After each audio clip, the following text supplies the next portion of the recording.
प्यारे बच्चों, आशा है आप लोगों ने संबंध बोधक शब्द पढ़ लिया होगा और अगर नहीं पढ़ा है तो कोई परेशानी की बात नहीं। जाइए प्लेलिस्ट खोलिए और फटाफट संबंध बोधक शब्द को रिवाइज कर लीजिए। तो आज हम लोग करने वाले हैं संबंध बोधक पर एक प्रैक्टिस सेट।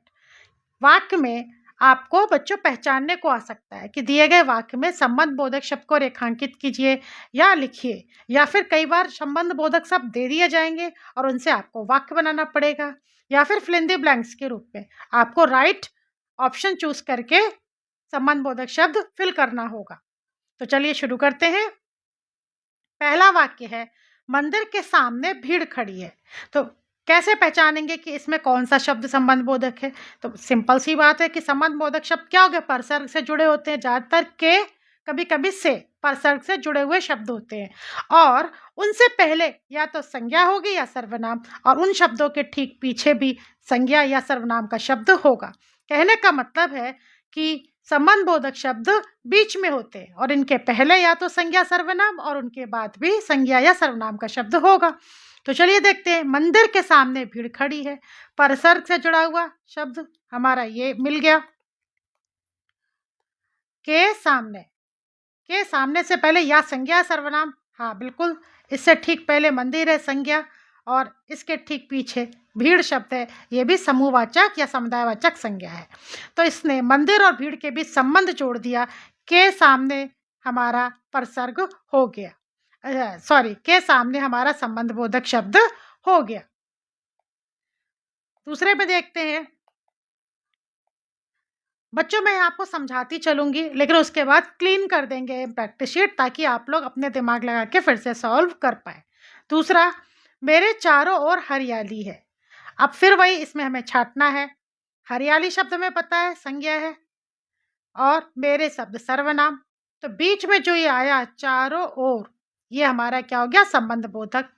फिर वही बात कि इससे पहले क्या हो, या संज्ञा या सर्वनाम, यहाँ सर्वनाम है। इसके ठीक पीछे भी संज्ञा अथवा सर्वनाम हो, यहाँ भी संज्ञा हो गई। सर्वनाम और संज्ञा के बीच में संबंध किसने जोड़ा, चारों ओर ने, तो संबंध बोधक चारों ओर हो गया। अब तीसरे सेंटेंस में, तुम्हारी डैश कोई नहीं देखता है।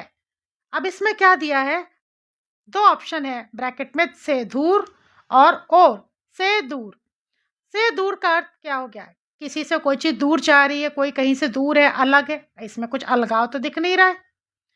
दूसरा शब्द है और बताती है दिशा, किस ओर, किस स्थान की ओर, जगह या दिशा। तुम्हारी और कोई नहीं देखता, यानी तुम्हारी दिशा में तुम्हारी और कोई नहीं देखता, तो यहाँ पर कौन सा ऑप्शन आएगा, और। तो यहाँ पर ऑप्शन हो जाएगा राइट ऑप्शन, और। अब चौथे सेंटेंस में देखते हैं। राम डैश मुझे किसी पर विश्वास नहीं। के संग और के सिवाय दो ऑप्शन है। के संग का मतलब होता है बच्चों के साथ, तो राम के साथ मुझे किसी पर विश्वास नहीं, कोई अर्थ नहीं आ रहा ढंग से। के सिवाय का मतलब के अलावा, राम के अलावा या राम के सिवाय, यानी बिसाइड्स। तो राम के अलावा मुझे किसी पर विश्वास नहीं, तो राइट ऑप्शन के सिवाय होगा। अब आ गए हम पांचवे पे। अस्पताल डैश पेड़ लगे हैं। ब्रैकेट में दो ऑप्शन है, के चारों तरफ और के समान। के समान आता है कि किसी की बराबरी किसी से की जा रही है, तुलना करी जा रही है कि राम के समान मोहन पढ़ने में तेज नहीं है, तो तुलना तो हो नहीं रही है, तो जाहिर सी बात है ये ऑप्शन होगा नहीं। के चारों ओर यानी के चारों तरफ, अस्पताल के चारों तरफ पेड़ लगे, अस्पताल के चारों ओर की जगह में पेड़ लगे हैं, तो राइट ऑप्शन के चारों तरफ इसमें भरा जाएगा। छठे नंबर पे है, तुम मेरे घर अभी चलो। अब इसमें आपको यह बताना है कि इसमें जो अभी शब्द है यह क्रिया विशेषण है कि संबंध बोधक। अब संबंध बोधक कैसे पहचानते हैं कि संबंध बोधक अगर ये होता तो संबंध इससे पहले और इसके बाद, ठीक बाद, यहाँ पर संज्ञा या सर्वनाम का शब्द हो, ठीक यहाँ पे घर संज्ञा शब्द तो मिल रहा है और इसके ठीक पीछे भी कोई संज्ञा या सर्वनाम का शब्द होना चाहिए, लेकिन यहाँ पर तो क्रिया का है। चलो क्या हो गई, क्रिया शब्द है, तो इसके ठीक पीछे संज्ञा सर्वनाम नहीं है बल्कि क्रिया है। तो यहाँ पर संबंध बोधक तो होगा नहीं, क्योंकि वो संज्ञा सर्वनाम के बीच में आता है या संज्ञा संज्ञा के बीच में आएगा, जो कि यहाँ है नहीं। यहाँ पे क्रिया आ गई है, अभी के बाद क्रिया है। अतः अभी चलो जो शब्द है हमारा, कब चलो, अभी चलो, क्रिया के समय, चलना क्रिया है, इसके समय को बता रहा है कि कब चलो, अभी चलो। तो समय को बताने के कारण ये हमारा अभी शब्द हो गया कालवाचक क्रिया विशेषण, यानी कि क्रिया विशेषण यहाँ पे राइट ऑप्शन होगा। अच्छा, अब आगे देखते हैं 7वां, जम्मू कश्मीर से लेकर कन्याकुमारी तक वह पैदल चला। इसमें कोई ऑप्शन नहीं दिया, इसमें हमें पहचानना है कि कहाँ कहाँ पे इसमें संबंध बोधक शब्द है। संबंध बोधक शब्द से ठीक पहले संबंध बोधक संबंध बताता संज्ञा सर्वनाम पदों के बीच। तो जम्मू कश्मीर क्या है? संज्ञा शब्द है, नाउन है। कन्याकुमारी भी क्या है? एक प्लेस का नेम है ना, जम्मू कश्मीर एक जगह है, कन्याकुमारी भी एक प्लेस है, तो नाउन हो गए। और इनको जोड़ किसने दिया? संबंध बताया से लेकर ने। तो से लेकर से पहले भी संज्ञा, से लेकर के पीछे भी, यानी कि इसने दो संज्ञा पदों के भी संबंध जोड़ा है। तो यहाँ पर से लेकर हो गया संबंध बोधक। कन्याकुमारी तक वह पैदल चला, तक से पहले क्या है? संज्ञा, एक प्लेस का नाम, और इसके पीछे हो गया सर्वनाम, यानी यहाँ पर भी संज्ञा और सर्वनाम के बीच संबंध जुड़ गया। तो यहाँ पे तक और से लेकर हमारे दो हो गए, इसमें दो संबंध बोधक शब्द आ गए, से लेकर और तक। अब 8वां सेंटेंस देखते हैं, गीता डैश भी मंदिर गई। अब इसमें अपनी बुद्धि से बच्चों कोई हमें संबंध बोधक शब्द डालना है। तो गीता, अगर देखो के संग, यहाँ ऑप्शन में के संग मिला हुआ, यही डाल देते हैं, गीता के संग, गीता के संग, यानी गीता के साथ, यहाँ पे के साथ, इन दोनों में से कोई भी जाएगा, के साथ या के संग, कुछ भी आप लिखेंगे, दोनों का आंसर, दोनों में से कोई भी एक यूज कर सकते हैं, वाक्य सही हो जाएगा।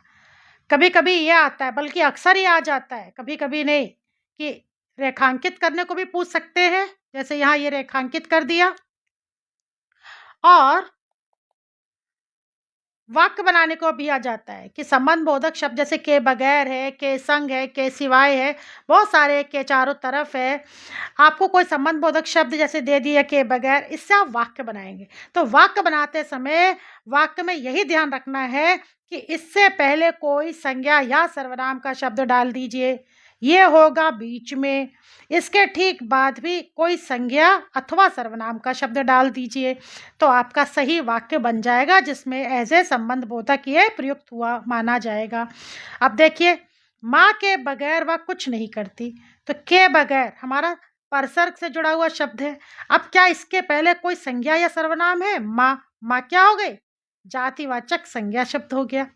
अब ठीक इसके पीछे देखो क्या है, कोई शब्द है संज्ञा सर्वनाम है, वह है, वह सर्वनाम हो गया, यानी के बगैर इसमें एक संबंध बोधक की तरह काम कर रहा है। तो माँ के बगैर वह कुछ नहीं करती ये एक राइट सेंटेंस, जिसमें संबंध बोधक के बगैर लगा हुआ है, ये करेक्ट सेंटेंस हो गया।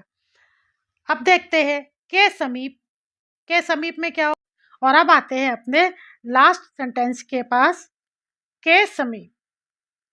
के समीप से कैसे बनाना है हमें? अब वही तरीका है, अगर ये संबंध बोधक शब्द की तरह आप इस्तेमाल करना चाहते हैं सही तरीके से, तो आपको वही चीज़ ध्यान रखनी है कि इसके पहले संज्ञा या सर्वनाम ले आइए, और ठीक इसके बाद कोई भी संज्ञा या सर्वनाम का शब्द लाना है। मेरे घर के समीप विद्यालय है, तो परसर्ग से जुड़ा हुआ शब्द हो गया के समीप, तो ये हमारा संबंध बोधक है। वाक्य में सही ढंग से इसका इस्तेमाल हमने किया है। कैसे किया है? क्योंकि यही नियम लगाना है, इससे पहले संज्ञा या सर्वनाम, संज्ञा आ गई घर, और इसके ठीक बाद जो शब्द आ रहा है विद्यालय, ये क्या हो गया हमारा? ये भी हो गया हमारा संज्ञा शब्द। तो के समीप जो शब्द है, इसने तो संज्ञा शब्दों के बीच में संबंध जोड़ने का कार्य कर दिया है, इसलिए यह सारा की सारा हमारा करेक्ट सेंटेंस हो गया, नियम पर आधारित है। और आशा है आप लोगों को समझ में आ गया होगा एक्सप्लेनेशन। और रही बात इसको इरेज कर देने की, तो उसका रीज़न ये है कि प्रैक्टिस शीट फ्रेश रहे और आप लोग इसे अपने दिमाग से, जैसा भी हमने डिस्कस किया है, आप लोग खुद कर सके। Thank you.